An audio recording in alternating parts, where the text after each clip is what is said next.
Good morning, నమస్తే to all investors and traders. అందరం బాగుండాలని ఉండాలని కోరుకుంటూ టుడే మీరు యూట్యూబ్కి స్వాగతం. మీ సీనియర్ సిటిజన్. దయచేసి స్కిప్ చేయకుండా చూడండి. స్కిప్ చేసే మధ్యలో ఇంపార్టెంట్ వార్తలుగా నా కామెంట్ మిస్ కావచ్చు. నా కామెంట్ అండ్ కాంటెంట్ నచ్చితే సబ్స్క్రైబ్ చేసుకొని లైక్ చేయగలరు. మీ యొక్క లైక్ సబ్స్క్రైబ్ నాకు మరో సపోర్ట్ ఇస్తుంది. ఈరోజు 24th March 2025. సో ముందుగా మన బిజినెస్ వార్తలను రెండు భాగాలుగా రెండు వీడియోగానే అప్లోడ్ చేస్తున్నాను. ఫస్ట్ వీడియోలో మీకు మొత్తం ఇన్ఫర్మేషన్ డాటా ఉంటుంది, చాలా ఇంపార్టెంట్ ఉంటుంది మన స్టాక్ మార్కెట్కు. ఇది విన్న తర్వాత మన బిజినెస్ వార్తలు, షేర్ల మీద వార్తలు, దానికి సంబంధించిన టెక్నికల్ అనాలిసిస్ ఉంటుంది. ఈ రెండు వీడియోస్ను విన్న తర్వాత మీకు ఈ సబ్జెక్ట్ మీద మంచి పట్టు వస్తుందని నేను ఆశిస్తున్నాను. సో ఫస్ట్ ఒక disclaimer. It is educational purpose only. I'm not a SEBI registered advisor and it is not buying and selling recommendation గుర్తించండి. సో గత 4-5 days నుంచి మార్కెట్ పెరుగుతుంది. బట్ అంతకుముందు మార్కెట్ 6 months నుంచి మనకు తగ్గింది. దానికి అనేక కారణాలు ఉంటాయి. ఈ కారణాలు కూడా మనం తెలుసుకుంటే ముందు కూడా మనకు ఇవి ఉపయోగపడే అవకాశం ఉంటుంది. ఫస్ట్ మన వరల్డ్ పిఈ రేషియో ఉంటుంది. ప్రతి ఎక్స్చేంజ్కు పిఈ ఉంటుంది. మన ఇప్పుడు నిఫ్టీ కూడా ఆల్మోస్ట్ పిఈ 20-23 మధ్యలో ఉంది. అట్లనే మిగతా స్టేట్స్ మన కంట్రీ యొక్క ఇక్కడ పిఈ ఉంది. బట్ ఎవరైతే పెద్ద ఇన్వెస్టర్స్, మన ఫారిన్ ఇన్వెస్టర్స్ పిఈ ఎక్కడ తక్కువ ఉంటుందో అక్కడ పెట్టడానికి వాళ్ళు ముందుకు వెళ్తుంటారు. సో ముఖ్యంగా ఇక్కడ మన ఇటలీ, చీనా, బ్రెజిల్లో చాలా తక్కువ అనిపిస్తుంది. ఇక్కడ జపాన్ 15, ఇటలీ 11, చీనా 10 అండ్ బ్రెజిల్ 8 ఉంది. కాబట్టి ఫారినర్స్ అక్కడికి వెళ్ళి అక్కడ లాభాలు ప్రాఫిట్ బుక్ చేసుకొని మళ్ళీ ఒకవేళ ఇండియాలో మన పిఈ తక్కువ ఉంటే ఇక్కడ వచ్చి పెట్టే అవకాశం ఉంటుంది. సో అంతకుముందు మన పిఈ 40 ఉండే, ఇప్పుడు ఆల్మోస్ట్ 20 వచ్చింది. కాబట్టి ఇప్పుడు మళ్ళీ ఇక్కడ రావడానికి అవకాశం ఉందిగా గుర్తించండి. అందుకే మార్కెట్ కూడా కొద్దిగా పెరుగుతుంది. అది కాకుండా ఇప్పుడు యూఎస్ఏ టారిఫ్స్ కూడా మన అమెరికా ట్రంప్ మూలంగా అన్సర్టీ మూలంగా కూడా ఈ మార్కెట్ తగ్గింది. అండ్ ఎఫ్ఐ వాళ్ళు అంటే ఫారినర్స్ వాళ్ళు సెల్లింగ్ మూలంగా తగ్గింది. అండ్ రిటైల్స్ కూడా సెల్లింగ్ ఇన్ ప్యానిక్ మూలంగా తగ్గింది. అండ్ సిప్ ఎవరైతే ప్రతి నెల అమౌంట్ మ్యూచువల్ ఫండ్స్ కడుతున్న వాళ్ళు కూడా తగ్గినట్టు డేటా చెప్తుంది. అట్లా Q3 రిజల్ట్ అంతా బాగాలేవని కూడా మూలంగా తగ్గింది. అండ్ డిమాండ్స్ అకౌంట్స్ మూలంగా తగ్గింది. అంటే ఎన్ని రకాల కారణాల మూలంగా మార్కెట్ తగ్గడానికి అవకాశం ఉంటుందని మీకు ఇది నేను చెప్పడానికి ప్రయత్నిస్తున్నాను. అందుకు మార్కెట్ తగ్గడానికి అండ్ పెరగడానికి చాలా కారణం ఉంటుంది. ఈ కారణాలను తెలుసుకొని మన మార్కెట్ పెట్టుబడి పెడితే లాభాలు వచ్చే అవకాశము చాలా ఉంటుందని నా నమ్మకం. అండ్ ఇక్కడ అడ్వైజ్ ఒకటి, keep always 50% cash in reserve.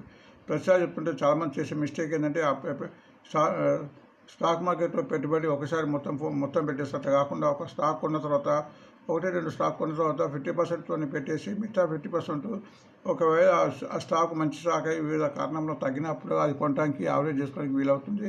లేదా అంతకన్నా మంచి షేరు కనిపిస్తే దానికి కొనడానికి 50% ఉపయోగించుకోవచ్చు. అండ్ ఇంకోటి మన స్టాక్ మార్కెట్ తెలుసుకోవాల్సింది ఎందుకంటే స్టాక్ మార్కెట్స్లో మనమే కాక చాలామంది రకరకాల ఇన్వెస్టర్స్ ఉంటారు. ఎందుకంటే ఆ విషయాన్ని తెలుసుకున్న తర్వాత మనం కూడా ఏ రకంగా పెట్టడానికి వీలుంటుంది. ఎందుకంటే ఇది ఇంటర్నేషనల్ మార్కెట్ అండ్ ఇది ఎన్నో వేల కోట్లు ఉన్న బిజినెస్. కాబట్టి ఎవరు అనే ఉద్దేశం తెలిసి ఉంటే మన భవిష్యత్తులో మంచి లాభాలు వచ్చే మనకు అవకాశం ఉంటుంది. ఇందులో ముఖ్యంగా ఫస్ట్ ఫారినర్స్ ఉంటారు, ఎఫ్ఐఐ అంటారు. And next DI mutual funds వారు, and FPI foreign portfolio management చేసేవాళ్ళు, HNA high network individuals, foreign governments ఫండ్స్లో వస్తుంటాయి. ముఖ్యంగా కెనడా, సింగపూర్, మలేషియా గవర్నమెంట్ నుంచి కూడా ఫండ్స్ వస్తుంటాయి. ఇన్సూరెన్స్ కంపెనీస్లో మన ఇండియాలో ఉన్న ఇన్సూరెన్స్ కంపెనీస్లో కూడా పెట్టుబడి పెడుతుంటాయి వాళ్ళకున్న సర్వీస్ అమౌంట్తో. అండ్ బ్యాంక్స్ కూడా కొంత పెట్టుబడి పెట్టడానికి ప్రయత్నించి లాభాలు గడిస్తుంటాయి. అటు ఎన్బిఎఫ్సి అంటే నాన్ బ్యాంక్ ఫైనాన్షియల్ కంపెనీస్ అంటే ఫండర్స్ అండ్ స్పెక్యులేటర్స్ వీళ్ళు మార్కెట్ను హెచ్చుతగ్గులు ప్రభావం చేసే మనుషులు ఉంటారు. తర్వాత రిటైల్స్ వస్తారు. ఇంతమంది ఇన్ని రకాల ప్రజల ఇన్వెస్టర్ మధ్య మనం ఉంటాం. కాబట్టి మనం కూడా కొద్దిగా మాదిరిగానే కొద్దిగా మంచి షేర్లు పెట్టేసి లాంగ్ రన్ ఉంటే లాభాలు వచ్చే అవకాశం ఉంటుంది. అండ్ నెక్స్ట్ బిజినెస్ ఇండెక్స్లో USA, European and Asia market, ఈ 3 మార్కెట్ మనం చూడాలి. ఎందుకంటే యూఎస్ఏ మార్కెట్ రాత్రి ఈ ఫ్రైడేకి సంబంధించింది. ఫ్రైడే నైట్లో క్లోజ్ అయింది. Dow Jones 32 up, Nasdaqs 92 up, S&P 500 5% అప్లో ముగిసింది ఫ్రైడే నాడు. యూరోపియన్ మార్కెట్ మన టైం ప్రకారం మధ్యాహ్నం అంటే ఫ్రైడే మధ్యాహ్నం ముగిసింది. బట్ అది రెడ్ అంటే నష్టాల బాట ముగిసింది. ఇంగ్లాండ్ 55, ఫ్రాన్స్ 51 అండ్ జర్మన్ 105 తగ్గింది. బట్ ఆసియా ప్రస్తుతం 6 తర్వాత మనకి ఓపెన్ అయితే ముఖ్యంగా సింగపూర్, చైనా, తైవాన్, జపాన్ ఇవన్నీ ఇప్పుడు లాభాల బాట నడుస్తున్నాయి. మరి దీన్ని బట్టి కూడా మన మార్కెట్ లాభాల బాట అంటే గ్యాప్ అప్తో ఓపెన్ అయ్యే అవకాశం ఉంది. సింగపూర్ నిఫ్టీ ప్రస్తుతం 100 పాయింట్ అప్లో ఉంది. చైనా హాంగ్సెంగ్ 60 పాయింట్స్ అప్లో, తైవాన్ 60 పాయింట్ అప్, జపాన్ కూడా 50 అప్లో ఉంది. అండ్ ఇండియన్ మార్కెట్స్ మన ఫ్రైడే నాడు మన foreigners mutual funds buying selling నికరంగా 4,268 బయింగ్ ఉంది. మన ఫారినర్స్ 7,470 బై చేస్తే మన మ్యూచువల్ ఫండ్స్ వాళ్ళు 3,207 సెల్ చేస్తారు, గుర్తించండి. మన Nifty, bank Nifty, mid cap, Nifty small cap కూడా 165.7 పాయింట్స్ పెరిగాయి. ఇండెక్స్లో కొంచెం తగ్గుతుంది. మీకు ప్రతిసారి చెప్పినప్పుడు ఇండెక్స్ ఎప్పుడైతే 10-12 మధ్య ఉంటుందో మార్కెట్ స్థిరంగా ఉండే అవకాశం ఉంటుంది. ఇప్పుడు ఆల్మోస్ట్ ఆ లెవెల్కు రాబోతుంది. మన ఫ్రైడే నాడు 0.03 తగ్గి 12.57 దగ్గర ఉంది. అంటే ఇంకోటి కూడా మార్కెట్ పెరగడానికి తగ్గడానికి ఇంకో కొలమానం ఉంది. అది పీసీఆర్ నిఫ్టీ రేషియో అంటారు. అంటే పుట్కాల్ రేషియో. ఎప్పుడైతే పుట్కాల్ రేషియో 1 కన్నా అబౌవ్ ఉంటుందో ఉంటే బులిష్ అన్నట్టు, బిలో ఉంటే బేరిష్ అన్నట్టు. సో మన ఫ్రైడే 1.16 ఉంటే ఈరోజు ఈరోజు 1.15 అయింది. అంటే మొత్తానికి అయితే బులిష్గా ఉన్నట్టే మనకు కనిపిస్తుంది. డాటా ఇది ఫ్యూచర్ ఆప్షన్కి సంబంధించిన డాటా బట్టి. సో ఈ మార్కెట్ మన అన్ని సిగ్నల్స్ అన్నీ పెరగడానికి కనిపిస్తుంది, అది గుర్తించండి. సో నిఫ్టీ ఇక్కడ 23,350 ఉంది ప్రస్తుతం. దీని డిస్టెన్స్ 23,800. ఎప్పుడైతే 23,800 క్రాస్ అవుతుందో అప్పుడే ఎక్కువ మూమెంట్ వచ్చే అవకాశం ఉంది. లేకుంటే హెచ్లెగ్లకు సైడ్ వేస్ అయ్యే అవకాశం ఉంది. అండ్ దీనికి స్టాప్ లాస్ 22,800. అప్పుడు 22,800 వరకు అయితే ఇది మార్కెట్ పోయినంత వరకు మార్కెట్ బాగుంటుంది. ఎప్పుడైతే 22,800 తగ్గుతుందో భారీగా పడే అవకాశం ఉంటుంది. కాబట్టి వీటిని మనము ఈ లెవెల్స్లో గుర్తించాలి. నెక్స్ట్ బ్యాంక్ నిఫ్టీ ప్రస్తుతం 50,594 ఉంది. దీని యొక్క రెసిస్టెన్స్ 50,850. 50,850 రీచ్ అయ్యే వరకు మార్కెట్ లోనే ఉంటుంది. ఒకవేళ ఇది క్రాస్ అయిన తర్వాత మార్కెట్ కొంచెం పుంజుకునే అవకాశం ఉంది. And bank Nifty stop loss 16,640.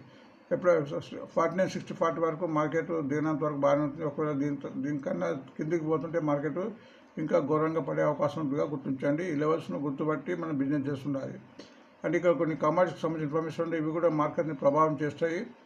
ఇందులో గోల్డ్ బీ ఆల్మోస్ట్ 2 రోజులు తగ్గుతుంది. ఎందుకంటే ఈక్విటీ పెరిగినప్పుడు గోల్డ్ బీ సిల్వర్ తగ్గే అవకాశం ఉంటుంది. సో మన గోల్డ్ కూడా ఒక షేర్ కింద తీసుకోవచ్చు. ప్రస్తుతం 73 రూపీస్ 95 ఉంది. మన 50 రూపీస్ డౌన్ అయింది. అది హైయెస్ట్ 74 పోయింది, lows 51. And silver B ETF కూడా 94 రూపీస్ 18 ఉంది. మన 1 రూపీస్ 16 డౌన్ అయిపోయింది. హైయెస్ట్ 100 పోయి 67 లోస్లో ఉంది. బ్రెంట్ క్రూడ్ ఆయిల్ కొద్దిగా పెరిగింది, 71.64 రూపీస్ బిలో అయినా ఆల్మోస్ట్ 70 దగ్గర ఉంది. కాబట్టి ఇది మన ఇండియన్ కంపెనీస్కు ఎకనామిక్స్కి మంచి బలం చేకూరుస్తుంది. డాలర్ ఇండెక్స్ కూడా కొద్దిగా డౌన్ ఉంది. ఇది కూడా మన మార్కెట్కు మంచిదే. 104.04 అంతకుముందు 110 ఉండే. అండ్ డాలర్ కూడా ఇప్పుడు ఆల్మోస్ట్ 33 పైసలు తగ్గి 86 ఉంది. ఇది కూడా కొద్దిగా మన ఇండియన్ ఎకానమీకి బలం చేకూర్చే అంశమే.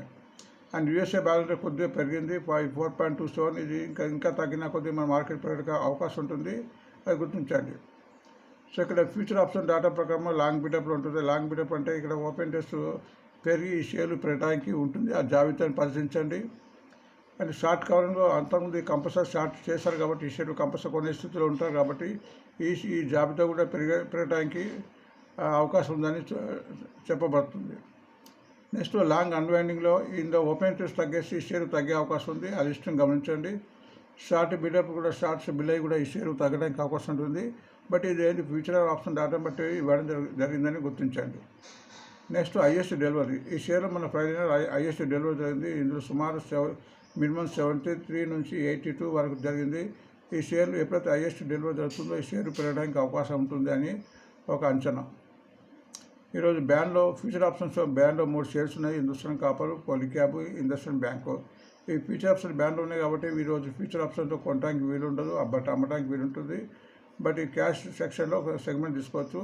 ఎప్పుడైతే బ్యాన్లో ఉంటాయో అవి షేర్ కొద్దిగా తగ్గడానికి అవకాశం ఎక్కువ ఉంటుంది. అండ్ చివరిగా డివిడెండ్ సంబంధించిన కొంచెం ఇన్ఫర్మేషన్ ఉంది. మిజాని దాని డివిడెండ్ ప్రకటించింది 25th. ఎవరైతే రేపు 25th కాబట్టి ఈరోజు కానీ అంతకుముందు ఎవరైతే ఈ షేర్స్ కొన్నారో వాళ్ళ ప్రతి షేర్కు 70 పైసలు వచ్చే అవకాశం ఉంది. అట్లనే సాల్వ్స్ అనే షేర్ ఉంది, అది దాన్ని కూడా రికార్డ్ డేట్ రేపే. అంటే ఈరోజు అంతకుముందు కొన్న వారికి ఒక షేర్కు 7.50 రూపీస్ వచ్చే అవకాశం ఉంది, గుర్తించండి. అండ్ సన్ఫై కన్జ్యూమర్ కూడా డివిడెండ్ ప్రకటించింది 55 రూపీస్, దాని రికార్డ్ డేట్ 28. అండ్ ఎప్పుడైతే రికార్డ్ డేట్ నాడు షేర్స్ కూడా అడ్జస్ట్ అయ్యే అవకాశం ఉంటుంది, అంత మేర కూడా తగ్గే అవకాశం ఉంటుందిగా గుర్తించండి. సో దీని తర్వాత బిజినెస్ షేర్ల మీద వార్తలు, ఆ వార్తకు సంబంధించిన టెక్నికల్ అనాలిసిస్ ఉంటుంది. ఆ వీడియోని గమనిస్తారని ఆశిస్తూ thanks for watching today mirror.